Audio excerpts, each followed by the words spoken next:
दिवाळीच्या दिवशी ऐकली जाणारी लक्ष्मीपूजनाची कथा। नमस्कार मित्रांनो, तुम्हा सर्वांना दिवाळीच्या हार्दिक शुभेच्छा। देवी लक्ष्मीची कृपा तुम्हा सर्वांवर सदैव राहो। दिवाळी हा सण वर्षभरातील सर्वात महत्त्वाचा सण आहे। दरवर्षी दीपोत्सव म्हणजेच दीपावली हा कार्तिक महिन्यातील अमावस्येच्या दिवशी साजरा केला जातो। हा सण सुख आणि समृद्धीचे प्रतीक मानला जातो। दिवाळीच्या दिवशी देवी लक्ष्मी आणि सुखसमृद्धीची देवता गणेशाची पूजा केली जाते।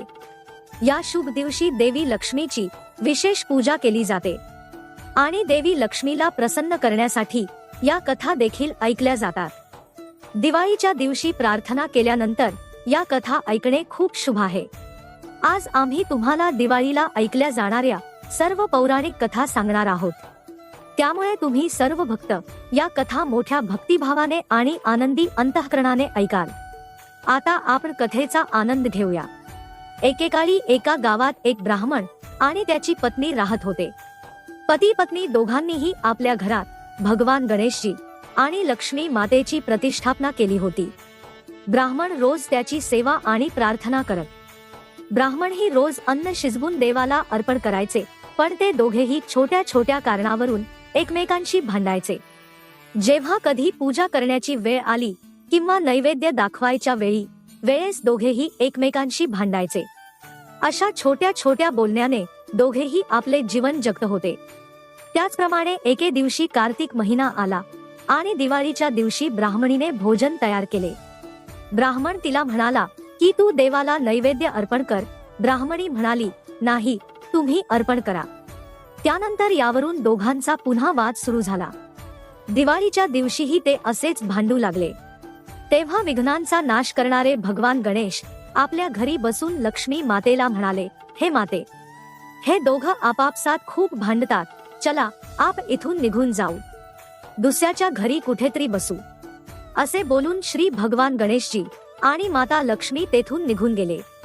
काही अंतरावर त्यांना एक घर दिसते आणि ते घराच्या आत जातात। आत गेल्यावर दोघी जावा आपापसात भांडताना दिसतात। घराचे अंगण अस्वच्छ, खरकटी भांडी सर्व इकडे तिकडे पडून आहेत। सगळीकडे घाण आणि माशा वावरत आहेत। कुठेही जेवणाची व्यवस्था नाही। मग माता लक्ष्मी म्हणाली की आप इथे अजिबात राहू शकत नाही। असे म्हणत विघ्नहर्ता गणेश आणि माता लक्ष्मीजी दुसऱ्या घराकडे निघून जातात। दुसऱ्या घरी पोचल्यावर त्यांना दिसले की सून सासूशी भांडत होती, सगळीकडे घाण पडली होती। तिसऱ्या घरात पोचल्यावर इथेही जेवण पाण्याची व्यवस्था नव्हती। नंद तिच्या वहिनीशी भांडण होती। चौथ्या घरी गेल्यावर एक भाऊ त्याच्या भावाशी भांडत होता। त्याचप्रमाणे प्रत्येक घरात त्यांना कोणी ना कोणीतरी एकमेकांशी भांडताना दिसले आणि कुठेही स्वच्छता नव्हती, अन्न पाण्याची व्यवस्था नव्हती। तेव्हा देवी लक्ष्मी गणेशजींना म्हणते, बेटा, इथे कुठेही अन्न पाण्याची सोय नाही। आपला बराचसा वेळ हा भटकंतीतच निघून गेला। चला आता पुन्हा ब्राह्मणाच्या घरी जाऊया, आपल्याकडे दुसरा पर्याय नाही। असे म्हणत गणेशजी देवी लक्ष्मीसह ब्राह्मणीच्या घराकडे निघाले आणि तिथे पोचल्यावर आतून त्यांना स्वादिष्ट पदार्थांचा वास येतो। गणेशजी दार ठोठावू लागले। तेव्हा ब्राह्मणी म्हणाली, कोण आहे? गणेशजी महाराज म्हणाले, ब्राह्मणी, दार उघड, आम्ही आहोत। ब्राह्मणी आतून म्हणाली, मी दार उघडणार नाही, आधी तुम्ही इथून निघून गेलात आणि आता का आला आहात? ब्राह्मणीचे असे शब्द ऐकून गणेशजी ब्राह्मणीला म्हणाले, दार उघड, आता आम्ही कुठेही जाणार नाही। तेव्हा ब्राह्मणी म्हणाली की तू परत जाणार नाहीस यावर माझा विश्वास नाही। आधी मला वचन द्या, तरच मी दार उघडेन। देवी लक्ष्मी म्हणाली, ब्राह्मणी सांग, तुला काय वचन हवे आहे? यावर ब्राह्मण स्त्री म्हणू लागली की मला अन्न दे, मला पैसे दे, लक्ष्मी देवीसाठी दूध दे, मला मुलगा दे, सोन्याचा हार दे, मला सून दे, मला घोडा दे, 2 हत्ती दे, मला सेना द्या, मला 12 वर्षांचे शरीर मिळू द्या आणि 12 वर्षांच्या ब्राह्मणीचे शरीर द्या। देवी लक्ष्मी म्हणाली, ब्राह्मणी, तू जे काही मागितले आहेस ते नक्कीच पूर्ण होईल। तेव्हा ब्राह्मणीने दार उघडले। माता लक्ष्मी आणि गणेशजी ब्राह्मणीला म्हणाले, ब्राह्मणी, आज तू आमची फसवणूक केली आहेस, पण लक्षात ठेवा, आज म्हणजे दिवाळीच्या रात्री तुझ्या अंगणात रात्रभर 4 दिशांचा दिवा लाव। असे केल्याने मी 7 पिढ्या तुझ्या घरात राहीन, असे म्हणत गणेशजी महाराज व माता लक्ष्मी ब्राह्मणी यांच्या घरी स्थिरावले. आता आपण दिवाळीच्या दिवशी ऐकलेली लक्ष्मी मातेची दुसरी कथा ऐकूया. एकदा धर्मराजा युधिष्ठिर भगवान श्रीकृष्णाला म्हणाले, हे गोविंद, कृपया मला असा काही उपाय सांगा की ज्याद्वारे आपले नष्ट झालेले साम्राज्य परत मिळेल आणि आपल्याला राज्य, लक्ष्मी, संपत्ती आणि वैभव प्राप्त होईल. हे ऐकून भगवान श्रीकृष्ण म्हणाले, हे राजा, जेव्हा दैत्य राजा बळी राज्य करत होता तेव्हा सर्व लोक त्याच्या राज्यात सुखी झाले. एकदा राजा बळीने 100 अश्वमेध यज्ञ करण्याचे व्रत केले. त्यात 99 यज्ञ पूर्ण होऊन फक्त एकच उरला होता. तेव्हा इंद्राला आपले सिंहासन जाण्याची भीती वाटत होती, कारण 100 यज्ञ करणारा इंद्र सिंहासनाचा हक्कदार असतो. या भीतीमुळे इंद्र महादेवापर्यंत पोहोचला, पण त्याला काही उपाय सापडला नाही. मग इंद्रासह सर्व देव क्षीरसागर भगवान विष्णूंजवळ पोहोचले आणि देवाची स्तुती केली. भगवान विष्णू प्रकट झाल्यावर इंद्राने त्यांचे दुःख त्यांच्यासमोर सांगितले. देव म्हणाले, हे इंद्र, तू काळजी करू नकोस, मी तुझे भय नाहीसे करीन. असे सांगून देवाने त्याला आपल्या निवासस्थानी पाठवले. भगवान वामनक जेव्हा आपला 100वा यज्ञ करत होते तेव्हा राजा बळीच्या ठिकाणी आले. भगवान वामन यांनी राजा बळीकडून 3 पैस जमीन भिक्षा मागितली. दानाचा संकल्प हातात घेऊन देवाने एका पायरीने संपूर्ण पृथ्वी, दुसऱ्या पायरीने अवकाश मोजले आणि तिसरी पायरी राजाच्या मस्तकावर ठेवली. यानंतर भगवान वामनांनी राजाला वरदान मागायला सांगितले. राजा म्हणाला, हे भगवान, कार्तिकच्या कृष्ण पक्षातील त्रयोदशी, चतुर्दशी आणि अमावस्या असे 3 दिवस मी पृथ्वीवर राज्य केले. या दिवसांमध्ये लोकांनी दिवे, दिवाळी इत्यादी दान करून सण साजरे करावेत आणि देवी लक्ष्मीची पूजा करावी. जो कोणी दिवाळीची कथा ऐकेल त्याच्या घरी देवी लक्ष्मीचा निवास असू दे आणि जो असे करत नाही त्याच्या घरी लक्ष्मी क्रोधित होते. अशा प्रकारे वरदान मागितल्यावर भगवान विष्णू म्हणाले, हे राजा, आम्ही तुम्हाला हे वरदान दिले. जो कोणी भक्त दिवाळीच्या दिवशी देवी लक्ष्मीची पूजा करेल त्याच्या घरी लक्ष्मी सदैव वास करेल आणि शेवटी ती माझ्या घरी पोहोचेल.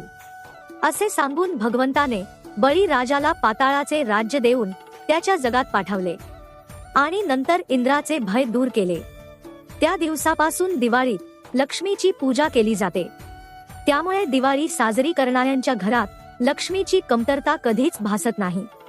भगवान श्रीकृष्ण म्हणाले, हे राजा, अजून एक गोष्ट ऐका. मणिपूर नावाच्या नगरात एक राजा होता, ज्याची पत्नी धर्माचे पालन करणारी आणि श्रद्धावान होती.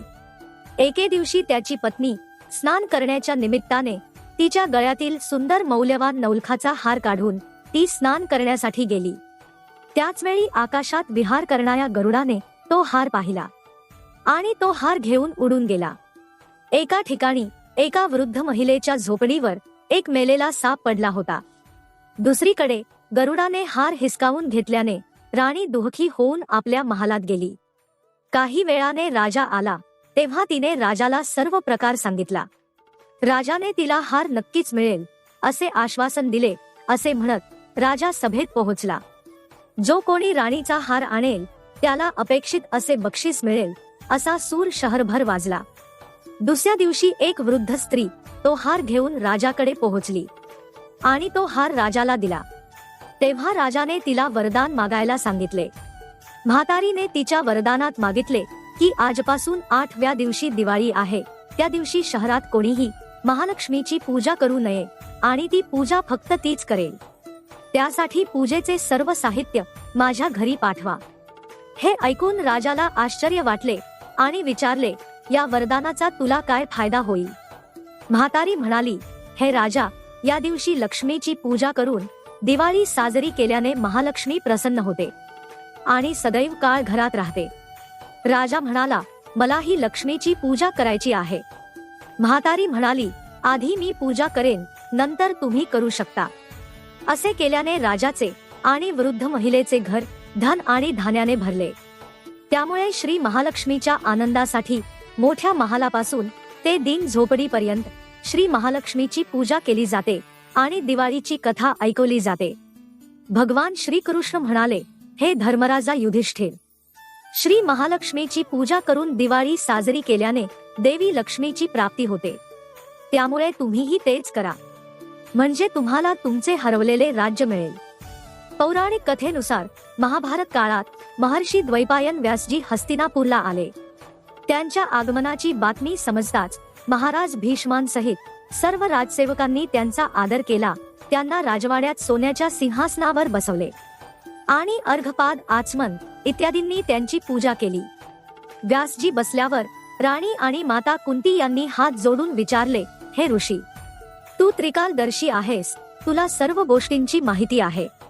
आमची राज्यलक्ष्मी, सुखी पुत्र आणि कुटुंब सदैव सुखी राहावे यासाठी स्त्रियांसाठी असे व्रत आणि पूजा सुचवा, ही विनंती. हे ऐकून व्यासजी म्हणाले की आम्ही अशा व्रताचे वर्णन करणार आहोत ज्यामुळे देवी लक्ष्मी सदैव स्थिर राहून तुम्हाला सुख प्रदान करेल.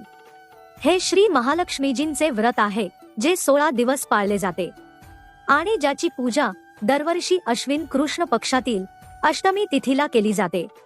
तेव्हा राणी गांधारीने विचारले, हे महात्मा, हे व्रत कसे सुरू झाले, त्याचा नियम काय आहे ते सविस्तर सांगा. तेव्हा व्यासजी सांगू लागले की भाद्रपद शुक्ल पक्षातील अष्टमी तिथीला सकाळी व्रत करण्याचा संकल्प करा. तुम्ही संकल्प घेऊन जलकुंभावर जाऊन आंघोळ करून स्वच्छ किंवा नवीन कपडे घालू शकता. दूरवरून महालक्ष्मीजींना जल अर्पण करून नमस्कार करावा. त्यानंतर घरी आल्यावर 16 धाग्यांचा शुद्ध धागा तयार करून त्यात रोज एक गाठ बांधावी. या 16 दिवसांसाठी 16 गाठींचा धागा तयार करा. अश्विन महिन्याच्या कृष्ण पक्षातील अष्टमी तिथीचे व्रत ठेवा. पूजेचा पाट तयार करा आणि त्याखाली शामियान बांधा. मातीच्या हत्तीवर महालक्ष्मीजींची मूर्ती बसवा आणि सजवा. विविध प्रकारची फुले, लक्ष्मीजी आणि हत्तीची पूजा, विविध प्रकारचे पदार्थ देखील तुम्ही तयार करू शकतात. नैवेद्य दाखवून लक्ष्मी आणि हत्तीची पूजा करावी. भक्तिभावाने महालक्ष्मी व्रत पाळल्याने तुमचे राज्य लक्ष्मी सदैव स्थिर राहील असा नियम सांगून व्यासजी त्यांच्या आश्रमात गेले. यानंतर भाद्रपद शुक्ल पक्षातील अष्टमी तिथीपासून सर्व राजघराण्यातील महिला आणि शहरातील महिलांनी लक्ष्मी देवीच्या या पवित्र व्रताला सुरुवात केली. अनेक महिलांनी गांधारीला पाठिंबा देण्यासाठी शपथ घेतली. काही महिलांनीही माता कुंती सोबत हे व्रत सुरू केले. पण माता कुंती आणि गांधारी यांच्यात द्वेष निर्माण होऊ लागला. हा 15 दिवसांचा उपवास संपला तोपर्यंत सवदिन म्हणजेच अश्विन कृष्ण पक्षाची अष्टमी तिथी आली. त्या दिवशी पहाटेपासूनच महिलांनी सण साजरा करण्यास सुरुवात केली आणि राजवाड्यातील गांधारीजींच्या ठिकाणी उपस्थित सर्व स्त्री पुरुषांनी आनंदोत्सव साजरा केला. विविध प्रकारे पूजा करून महालक्ष्मीजींचा मंडप आणि मातीचे हत्ती बनवण्याची तयारी सुरू केली. गांधारीजींनी नगरातील सर्व स्त्रियांना बोलावण्यासाठी सेवक पाठवला, परंतु माता कुंतीला निमंत्रित केले नाही किंवा कोणतीही माहिती पाठवली नाही. उत्सवात वाद्यांचे वाद्य वाजू लागले, त्यामुळे हस्तिनापुरात आनंदाची लाट पसरली. माता कुंतीने हा अपमान मानला आणि अतिशय दुःखी होऊन बसली आणि व्रताची कोणतीही तयारी केली नाही. दरम्यान महाराज युधिष्ठिर, अर्जुन, भीमसेन, नकुल आणि सहदेव असे 5 पांडव तेथे उपस्थित होते आणि आईला दुःखी आणि गंभीर पाहून अर्जुनने तिला प्रार्थना केली की आई, तुम्ही इतके दुःखी का आहात? मला सांगा, ते दुःख दूर करण्यासाठी मी काही मदत करू शकतो का?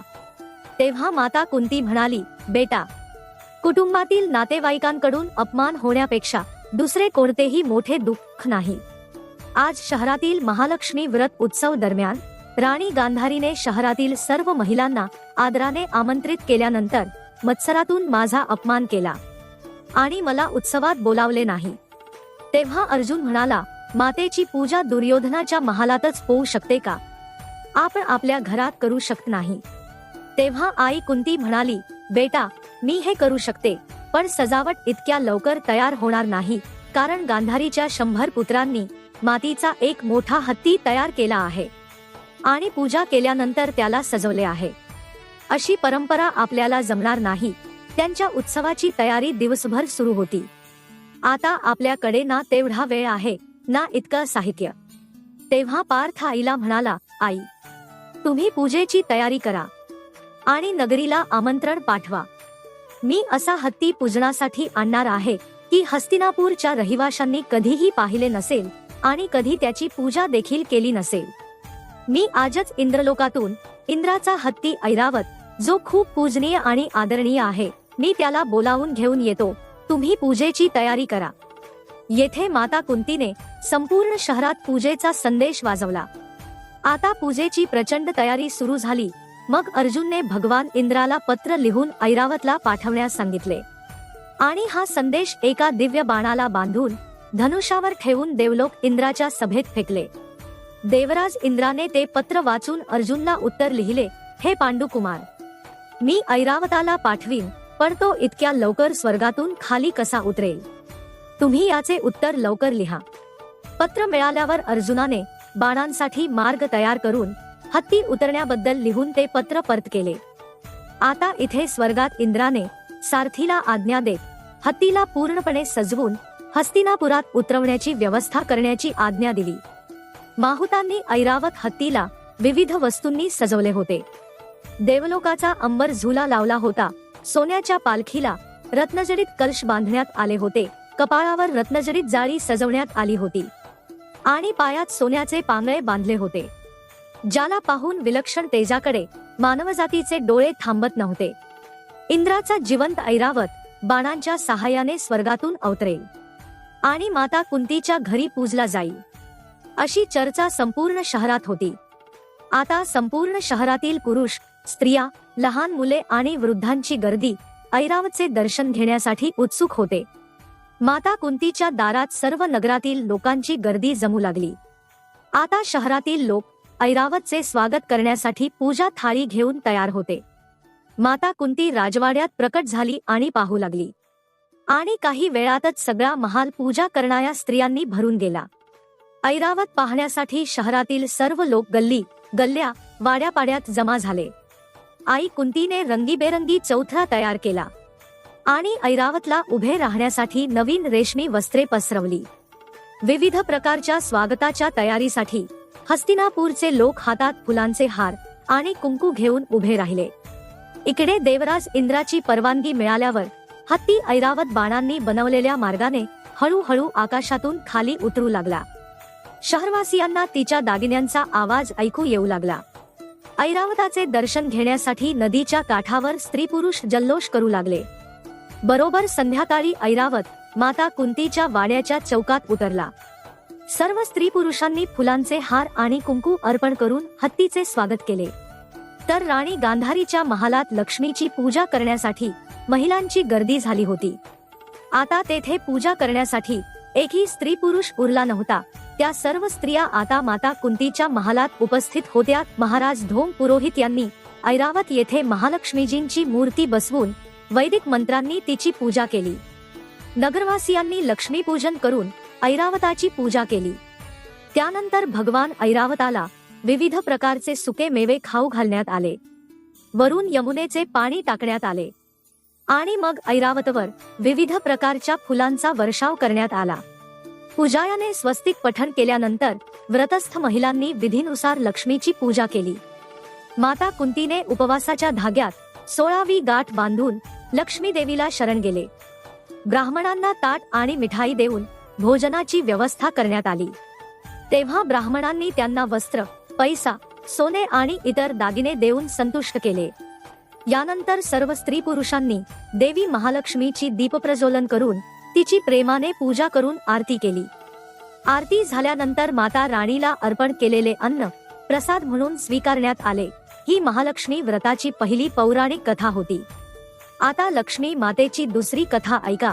पौराणिक कथांनुसार एकेकाळी एका गावात एक गरीब ब्राह्मण राहत होता. ते भगवान विष्णूचे परम भक्त होते. एके दिवशी त्याच्या भक्तीवर प्रसन्न होऊन भगवान विष्णूंनी त्याला दर्शन दिले आणि इच्छित वरदान मागायला सांगितले. ब्राह्मण म्हणाले की देवी लक्ष्मीने नेहमी आपल्या घरात वास करावा. ही इच्छा जाणून घेतल्यानंतर श्री हरी विष्णूजी म्हणाले की त्यांना लक्ष्मी मिळू शकते, परंतु त्यासाठी त्यांना काही प्रयत्न करावे लागतील.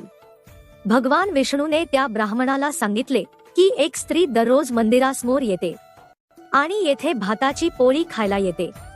तुम्ही फक्त तिला तुमच्या घरी बोलवा, ती स्त्री देवी लक्ष्मी आहे. जर ती स्त्री तुमच्या घरी आली तर तुमचे घर संपत्तीने भरून जाईल. असे बोलून भगवान श्री हरी विष्णू अंतर्धान पावले. दुसऱ्या दिवशी पहाटे 4 वाजता तो हात जोडून ब्राह्मण मंदिरासमोर बसला आणि देवी लक्ष्मीच्या आगमनाची वाट पाहू लागला. जेव्हा धनाची देवी लक्ष्मी ताट वाचण्यासाठी आली तेव्हा ब्राह्मणाने तिला आपल्या घरी येण्याची विनंती केली. हे ऐकून लक्ष्मीला समजले की हे सर्व भगवान विष्णूंनी केले आहे. माता लक्ष्मीजींनी ब्राह्मणाला 16 दिवस महालक्ष्मी व्रत करण्यास सांगितले. सकाळ संध्याकाळ नित्य कथा ऐका. मग ब्राह्मणाचे हे विधान ऐकून लक्ष्मीजींना समजले की हे सर्व श्री विष्णूजींनीच केले आहे. माता लक्ष्मीजींनी ब्राह्मणाला 16 दिवस महालक्ष्मी व्रत करण्यास सांगितले. सकाळ संध्याकाळ ही नित्य कथा ऐका, मग मी तुझ्या घरी येईन. देवीच्या सांगण्याप्रमाणे ब्राह्मणाने उपवास करून देवीची आराधना केली आणि उत्तरेकडे वळून देवी लक्ष्मीला हाक मारली. तिचे वचन पूर्ण करण्यासाठी धनाची देवी लक्ष्मी प्रकट झाली आणि गरीब ब्राह्मणाचे सर्व संकट दूर केले आणि त्याचे घर सुख आणि संपत्तीने भरले. हे लक्ष्मी माता, ज्याप्रमाणे तू त्या ब्राह्मणावर कृपा केलीस तशीच ही कथा ऐकणाऱ्या आणि गर्जना करणाऱ्या सर्व भक्तांवरही कर. तर मित्रांनो, आपल्याला ही माहिती आवडल्यास लाईक आणि सबस्क्राईब चॅनेल नक्की करा. जय लक्ष्मी माता.